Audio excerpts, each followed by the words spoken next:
Department of Health o FDA kung ano mangyayari yon. Mas meron po ba kayong pagnanais o gusto na maamyendahan din pagdating sa enforcement at pagdating sa penalty po?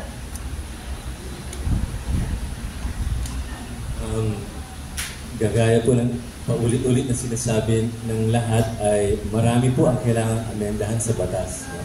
Hindi lang po yung enforcement. The enforcement will only follow, depende po sa ano yung kailangan i-enforce. So, ang appeal nga po natin ay itaas ang minimum age to 21, ideally 25. Hindi lang po sa tobacco, dapat pati sa alcohol.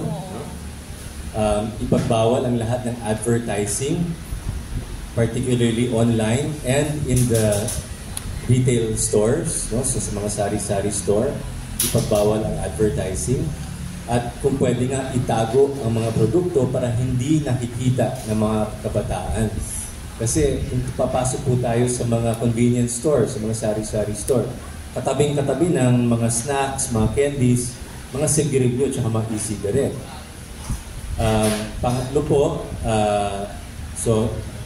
is to ban all flavors kasi we know na very attractive po ito sa mga kabataan and it also sustains their addiction. At pang-apat po is to expand the scope ng mga bans on use in public places para talagang protected po ang public, particularly children, from exposure to the smoke from cigarettes and e-cigarettes. And then last po ay itaas ang buwis, ang excise tax on all of these products para maging unaffordable sa mga kabataan. Nabanggit po kanina, may pag-asa po ba tayo na papasa ang mga panukalang batas na ito habang may buhay po, may pag-asa, no? But this is the challenge po sa ating mga political leaders, sa ating presidente, sa ating first lady, at sa mga kongresista po natin at mga senador, if they claim to really want to protect the welfare of children, dapat priority po ito.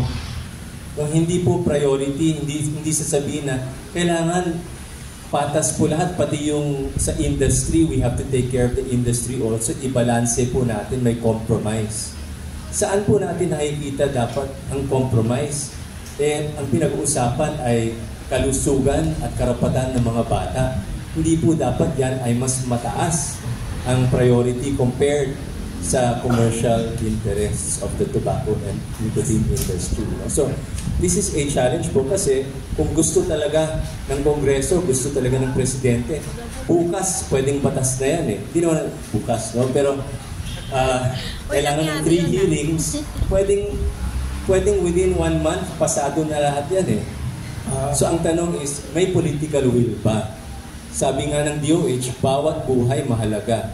Sana maging totoo, wag lang salita. Thank you po. Last note na lang po.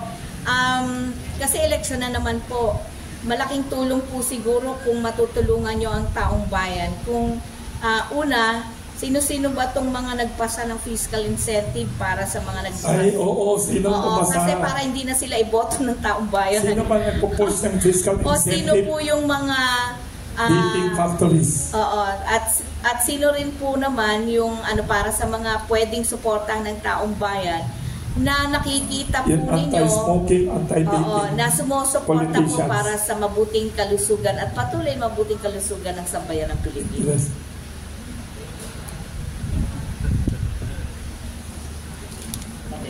Sa amin po, I think yung mga nagpanukala or yung mga nagpapanukala ng batas, ang panawagan lang namin ay unahin po natin yung mga panukalang batas na para sa kalusugan talaga. Nabanggit po kanina, for example, gusto po namin again, suportahan po natin yung mga bills katulad nga po nung kay Representative Saulog, Congresswoman Saulog, Congressman Saulog, kay Congressman Fresnedi, recently, no? Fresnedi. Yeah, sa Muntinlupa po yun. Pati rin yung kay Representative yung kay, kung si Congresswoman Natasha Ko will file, suportahan po natin sana. Ito yung pagpapalawig or pag-strengthen ng ating mga batas para pagbawalan yung mga kabataan natin sa paninigarilyo at saka sa pag-vape. So maganda pong panukala yun. Nabanggit po kanina yung itataas po natin yung age of access from 18 to 21, pag-ban ng flavors, lilipat ng mandato mula sa DTI papunta sa Food and Drug Administration. Mahalaga po yun. At saka yung paglalagay din po, yung pagpapalawig for example nung sa restriction sa pagbebenta within the 100 meters perimeter. Baka nga maganda pong suggestion, baka ho mas taasan pa natin. Katulad na nabanggit po kanina, baka 500 meters. That would be the ideal. Kasi yung tax ho, ano ang excise tax ngayon on vaping and ano ang gusto nyong itaas? Ano ngayon ang level ng tax and then gusto nyong anong level? Ang sa sigarilyo po sa ngayon ay nasa 65 pesos. 63 or 65 pesos. Sa ngayon, yung po yung kasalukuyan sa cigarettes. Yes. Ang sa vapor or vape products ay mas mababa po, nasa 45 pesos lamang. 45 only. Oo. So, anong gusto nyo? Itaas itong 63, 65, including the 65 itaas pa? Opo, sana po ipantay yung tax rate ng vapor at saka heated tobacco products doon sa mga ordinaryong sigarilyo at itaas pa natin. Panahon na para itaas pa. Ayun, 63, 65. Opo. Kasi Anong amount ang pwede nyo i-propose ngayon in public? Pag cigarettes and vape, anong ideal amount? Originally po, ang aming hiling noon is 90 pesos.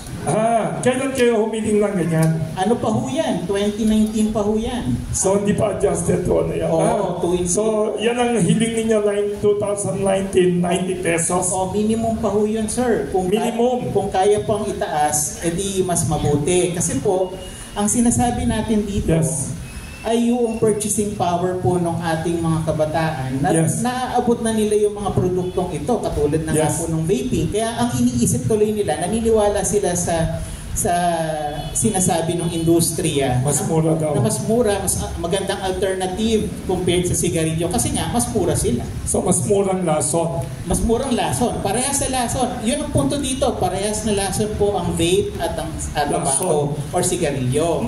Gaano kalaki pa itong industriya? Bakit napakalakas nila sa gobyerno, sa public awareness, sa advertising?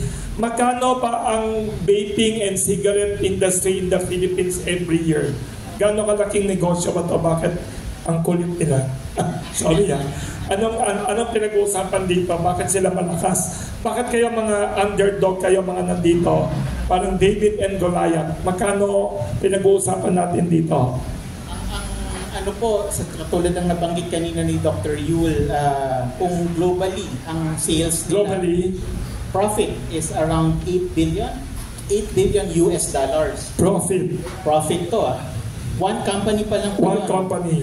8 billion US dollars. So, pero sa Pilipinas, may idea ba kayo magkano ang sales estimated? May estimated? Babalikan ko po kayo dyan.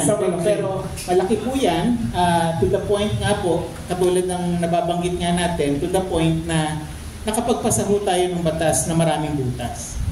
Grabe. Diluted sa maraming butas. Opo. So, again, that is the challenge to our lawmakers. Yes. Babalikan ko po yung tanong ni Ma'am Cathy na talagang kung tayo po ay para sa mga kabataang Pilipino at sa kalusugan ng mamamayang Pilipino. Ganyan po ang banggit natin noong COVID-19. Lahat po ng ating mga leaders, they say they value health, they want to protect health. What more ngayon po na nakikita po natin na nakalagpas tayo sa COVID-19 pero bagong epidemya yung dinala ng vape at ito naman ang pumapatay unti-unti sa mga kabataan natin. Ayaw natin na nakalipas or nakaligtas tayo sa COVID pero may produkto namang lason na katulad nito, ang vape, ay siya namang unti-unting papatay naman sa mga kabataan. So mahalaga po na kung talagang naniniwala tayo at patuloy tayong nagsasabi na we value health, we value our children's health, ang kabataan ay pag-asa daw ng bayan, dapat po ay atin pong panindigan at atin pong isulong ang mga panukalang batas na katulad ng nabanggit po kanina ay magpapahigpit para hindi po ma-access ng kabataang Pilipino ang mga produktong ito. Magkano ho isang vape? May nagtanong ho. Magkano ho ang isang e-cigarettes ngayon sa kalsada? Depende sa klase. Depende yan sa number of Klase. puffs na katulad ng binanggit ng Dr. Yul. Meron po sir, actually, na iuulat sa amin. Meron na pong below 500 na mga produkto, yung mga disposable. May disposable na po ng mga vape products ngayon na tipong ma-reach mo lang yung number of puffs, pwede mo nang i-dispose. So, talagang naging mura po siya before refillable. So, yung nakikita natin maraming kabataan sa lansangan, sa kalsada, malnourished na sila, undernourished, tapos yung pera pang dapat sa pagkain, vitamins, sa pupunta pa sa ganyan. Tama ba? Oo. Sir, yun po ang isang malaking problema natin na imbis na tamang nutrition or pagkain, ang kinatutunguhan ng kanyang katulad ng kay Albert, imbis na yung kanyang pinagtatrabahuan ay papunta doon sa kanyang pantulong sa sarili niya or sa pamilya, napupunta pa sa bisyo. Kasi sabi nga niya, ako naman yung kumita ng pera. May magano siyang banggit. Pero yun nga yung nakakalungkot doon. The reality is part of nung kanyang kinita, pinaghirapan, ay nasasayang lang sa pops na ginagawa niya. Thank you. May tanong dito. Hello po, Thank you. Shirley Lenatalan from German News po. So, gaano po ka-effective or like effective po ba yung DepEd memorandum po natin na nagbabawal ng paggamit ng vape sa mga schools? Or kasama din po ba dito yung pagbabawal sa pagdala ng vape po sa mga eskwelahan po natin? Kasi po, di ba pa parang nakikita natin na parang ginagawa na nila accessory, meron pa mga lanyard, ganyan, parang decent. Ay, colorful. Yes po. So, ano po yung, gaano po ba ka-effective yung memorandum po na ito?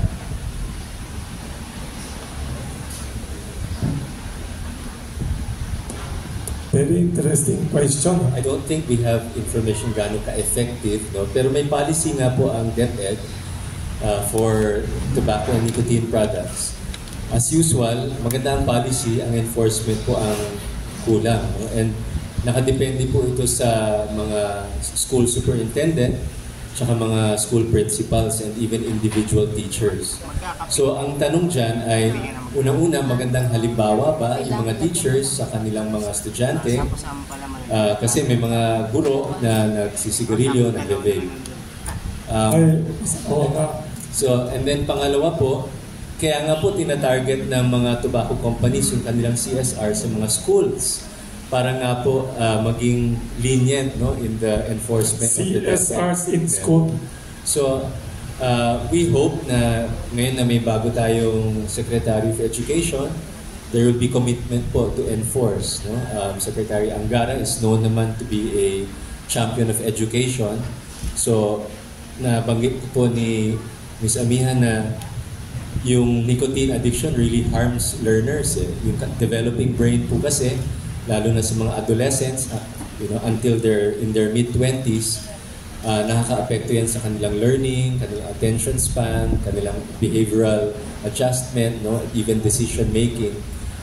We have to protect them from the youth, from the nicotine industry talaga. So, panawagan siguro to, no, para sa ating mga DepEd officials na gawin yung kanilang responsibility sa mga kabataan. Thank you for the very interesting question. Imagine lanyard. Oo nga. May nagsabi dito na minention niyo may proposed fiscal incentive to put up vaping or cigarette factory here. Anong balita? I-approve ba yan? Mas nauna pa yan kaysa sa mga anti-vaping, anti-smoking kasi di ba may dalawang pending bill 2022 pa wala nangyayari. Itong bagong tax, anong balita? Nasa anong stage na itong public hearing and then what can people do to stop it?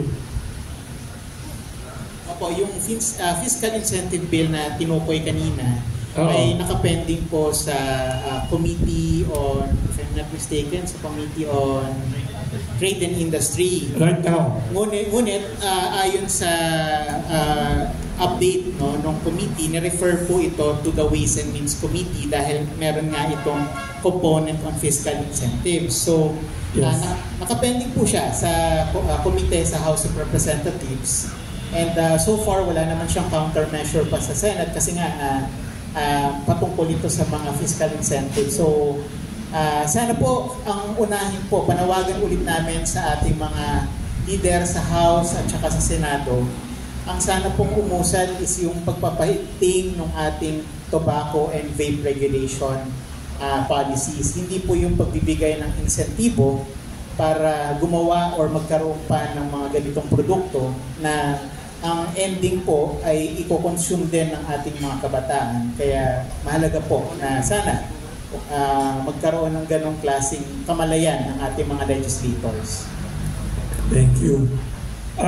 May request dito kasi may importanteng video papakita. So may request dito na if I could request closing remarks from every speaker, then may importanteng video daw.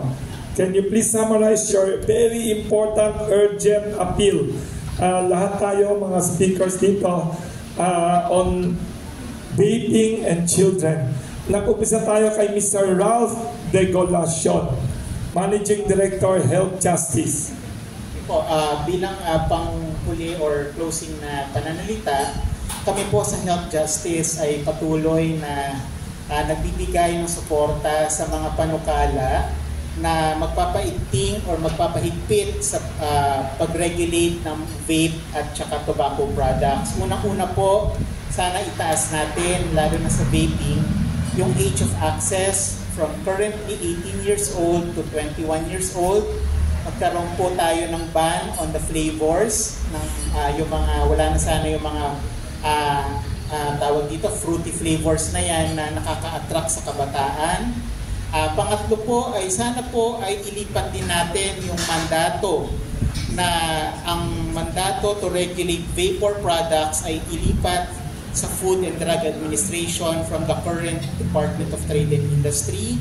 Pang-apat ay sana po ay panawagan namin sa local government units, magkaroon din po tayo ng mga polisiya at mga ordinansa na magpapaigting upang protektahan ang mga kabataan mula sa vape at tobacco products. Sinasabi nila nasusolusyonan daw ang problema sa tobacco, pero kung andyan ng vape, katulad ng binanggit kanina, ay malamang sa malamang yung ating nakikitang trend na bumababa sa paninigarilyo ay babalik ulit kung hahayaan natin ang mga kabataan natin na gamitin ang vape, makagamit ng vape, dahil ito ang magdudulot sa kanila ng addiction at hindi po maganda sa kanilang kalusugan ito. So, ang ating pong challenge sa ating mga policy makers, kung kayo po ay naniniwala na gusto nyo protektahan ang mga kabataang Pilipino, sana po ay inyo po suportahan at paigtingin ang mga polisiya po natin laban sa mga produktong ito. Maraming salamat po. Thank you very much, Mr. Ralph De Golacion. Next, imbitahin natin Dr. Ulysses Doroteo, Executive Director ng Southeast Asia Tobacco Control Alliance, for your closing statement and appeal. Sa darating pong halalan, alalahanin po natin ang mga nagsulong ng interest po ng tobacco industry. Sa Senado, dati po, si Senator Tito Soto, si Senator Ralph Recto, sila po ay ang nanguna sa pagsulong ng mga sin tax laws and vaping regulation na in favor of the industry. Magpapangalan na tayo. Sa lower house po, si Representative Marcoleta,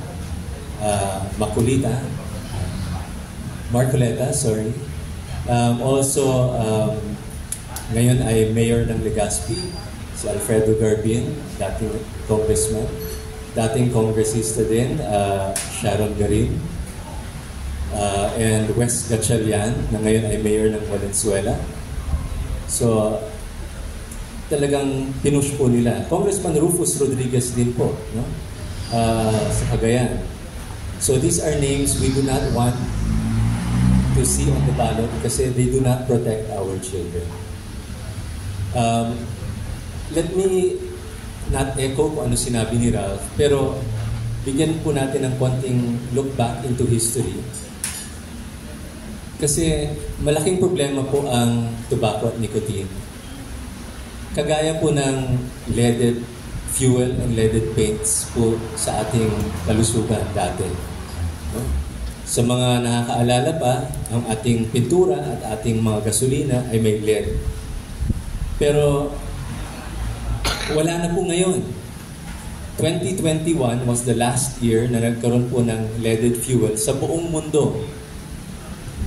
Kasi na-phase out po ang leaded fuel after 20 years ng kampanya ng United Nations. Umaasa po tayo na kaya rin po natin na isang araw makakita po tayo ng Pilipinas, makakita tayo ng planeta na wala pong produktong tobacco at nicotine na nakaka-apekto sa kalusugan ng mga kabataan at karapatan ng mga kabataan. Salamat po. Thank you very much, Dr. Ulysses Doroteo. Next, magsasalita, Ms. Amihan Abueva, Executive Director ng Child Rights Coalition Asia, for your closing statement and appeal to the public and the leaders. Gusto ko lang i-reiterate na lahat ng bata ay may karapatan mabuhay sa isang healthy environment. No? At ang smoking and nicotine products ay siyang nagdudulot ng maraming sakit. So ito ay isang man-made pandemic na may responsibilidad po tayo na protektahan ang mga bata mula sa isang man-made pandemic na tinutulak lamang ng dambuhalang profits ng mga kumpanya na kailangan natin siyang itigil, no? Kasi ito kaya natin tong hindi siya natural disaster kundi man-made disaster. So nasa atin ang responsibilidad na matigil itong panganib na to sa ating mga kabataan. So tiyakin natin na lahat ng bata ay magkaroon talaga ng karapatan na mabuhay at maging maaliwalas ang kanilang kapaligiran. Maraming salamat, Ms. Amihan Abueva.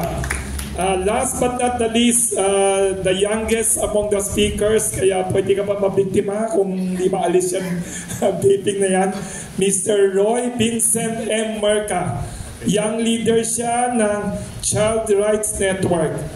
Your closing statement and appeal to our politicians, to the public, to all sectors.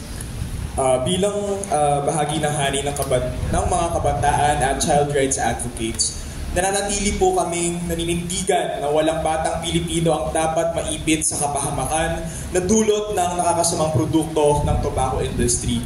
At mananatili po kami mga watchdogs sa ating pong mga politiko, sa ating pong gobyerno, at ipanawagan na amyendahan na nga po ang RA 11900 o vape law upang maibalik ang mga protective measures na kanina pa po namin binabanggit, no? At pati ang pag-advocate ng smoke-free environments sa national at saka sa national through the smoke-free bill filed in Congress and through local ordinances para sa ating community. Andito nga po ang Philippine Smoke-Free Movement na nangunguna sa Kilusan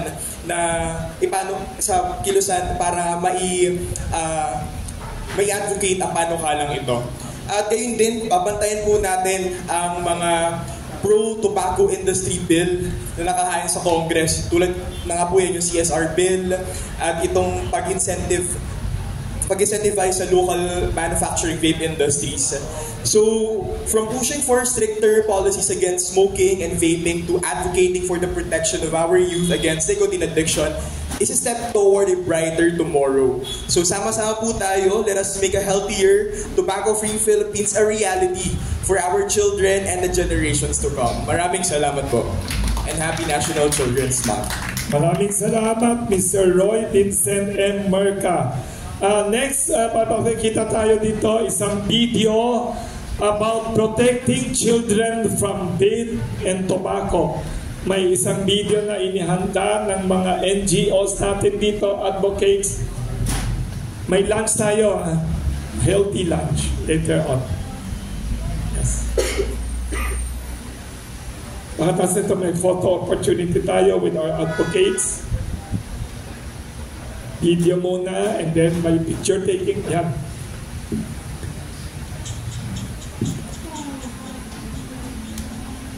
Ang kabataan ang magtataguyod ng kinabukasan ng ating bansa.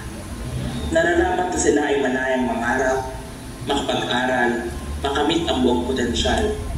At malayo sa iba't ibang panganib kasama na ang paninigarilyo at adiksyon sa nikotin. Ngunit patuloy na tinatarget ng tobacco industry ang mga kabataan. Sa pamamagitan ng makukulit na packagings, flavorings at samot-saring advertisement online. At hindi kaya ng mga kabataan na gumamit ng mga kasasang produkto. Ang paninigarilyo ay nananatiling isa sa mga paunahing sanhi ng iba't ibang sakit at kamatayan. Samantala, tumataas ang bilang ng gumagamit nito. At may mga nagdalang namatay na dahil dito.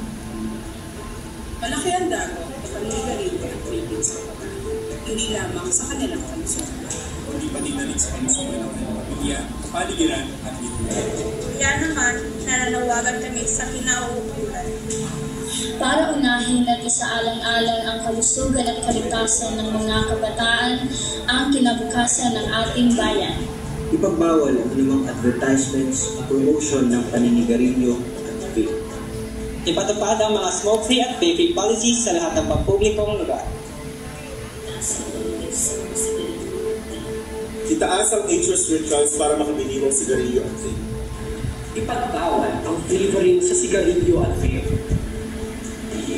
Gayun din, inaanyayahan namin ang lahat na sumama sa laban na ito.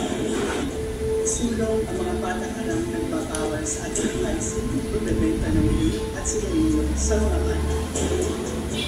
Suportahan ang mga programa na naituturo sa mga kabataan tungkol sa makapanganib na dulot ng sigarilyo at vape. Sulong ligtas ng konsumo sa Tanahan ay responsibilidad na ingatan ng mga kabataan mula sa mapananglang tobacco industry.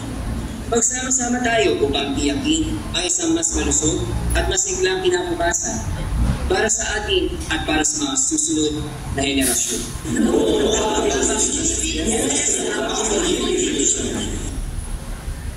Maraming salamat. Maraming salamat. Pag ano tayo, photo opportunity, pwede tayo tumayo. May dala kayong sign na ano. Yes. Yes, pahingin ng isa din. Picture taking tayo.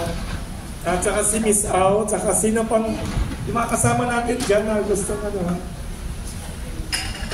Yung mga advocates na kabataan dyan, pwede kayo mag-join.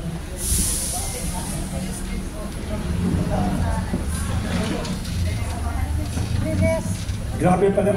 Thank you, Professor. Thank you for helping.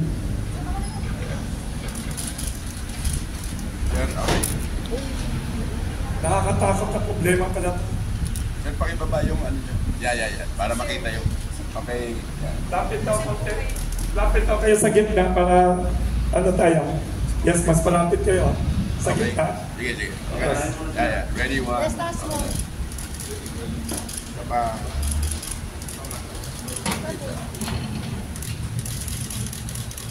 Okay. Wait lang po.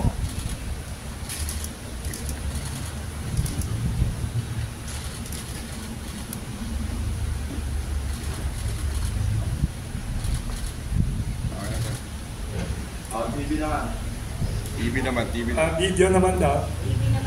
TV. Yes. Bago may gusto kaya sabihin? Anong pwede sabihin sa video? Anong sasabihin niya? Yan. Stand for a tobacco-free generation. Stand for a tobacco-free generation. Tigil ang paninigarilyo. Yan. Itapo ng vape. Yes.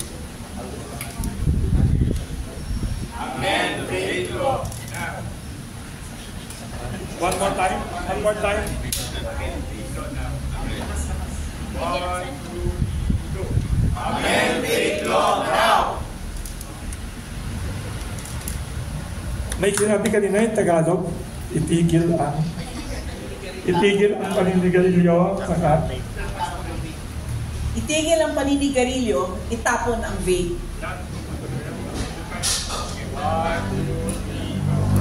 Itigil ang paninigarilyo, itapon ang vape.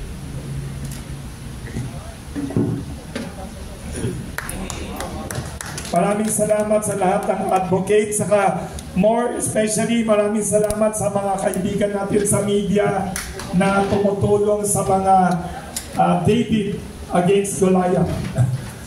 David and Goliath struggle. Maraming salamat. And again,